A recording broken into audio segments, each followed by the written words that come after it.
অভাব থাকতে থাকতেই উচিত ঘুরে বেড়ানো, নয়তো এক সময় টাকা থাকবে তবে সেই ইচ্ছেটা আর থাকবে না। তো যাই হোক, বিভিন্ন সমস্যার কারণে আমরাও কিন্তু একদমই ঘুরতে যেতে পারিনি।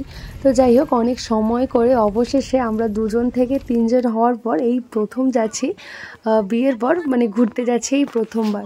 এখন কিন্তু 6:10 মতো বাজে, আমরা রেডি হয়ে নিয়েছি। ঐশী এই যে দাদা দিদি ঠাকুমা সবাইকে টাটা করে এই যে টোটো চেপে পড়েছে। হঠাৎ করে প্ল্যানটা হলো, তো আমাদের বাসটা ছেড়েছিল বাবার বাড়ি সেখান থেকে, মানে পারুলিয়া থেকে। তো আমি ছিলাম শ্বশুর বাড়িতে, তো সেখান থেকে আমাদের কোলাঘাটে এসে বাসটা দাঁড়াবে, তো সেখান থেকেই আমরা উঠবো। তো তার জন্য কিন্তু আমরা বাড়ি থেকে একটা টোটো বলে নিয়েছিলাম। তো টোটো করে আমরা চলে এসেছিলাম আমাদের বাজারে, বলাইপান্ডা বাজার। তো এখান থেকে বাসে করে আমরা সোজা চলে যাব মেছেদা, আর মেছেদা থেকে কোলাঘাট। তো সেখান থেকে কিন্তু রয়েছে আমাদের বাস। তো তার জন্য কিন্তু আমরা সন্ধ্যেবেলা রেডি হয়ে একদম ব্যাগপত্র গুছিয়ে নিয়ে কিন্তু বেরিয়ে পড়েছি কোলাঘাটের উদ্দেশ্যে। তো অনেক দিন থেকে যাব কিন্তু যাওয়ার হচ্ছিল না, তো হঠাৎ করে কিন্তু প্ল্যানটা হয়ে গেল। তো হঠাৎ করে প্ল্যান হলো পুরী যাওয়ার, তো তার জন্য এখান থেকে তো আমরা যাচ্ছি, আর ওই দিক থেকে কিন্তু অনেকেই আসছে। তো মা আসছে, বোন আসছে, দাদু দিদা কাকিমা, এছাড়া কিন্তু অনেক পরিচিতরাই আসছে। তো সবাই মিলে একসাথে যাব, বেশ কিন্তু মজাই হবে। তো আমরা কিন্তু এই যে কোলাঘাটে চলে এসেছি, তো এখানে ওয়েট করছি বাসের জন্য।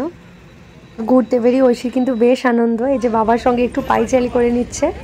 তো এখন কিন্তু প্রায় রাত্রি 9:30 মতো বাজে, আমরা কিন্তু চলে এসেছি এই যে বাসের কাছে, আর এখানে কিন্তু সবাই চলে এসেছে।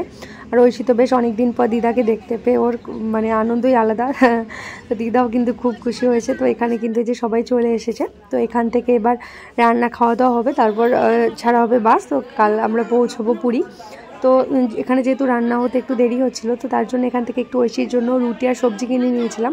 তবে তো সেটা একদমই খাইনি, সেটা অবশেষে আমরাই খেয়ে নিয়েছিলাম।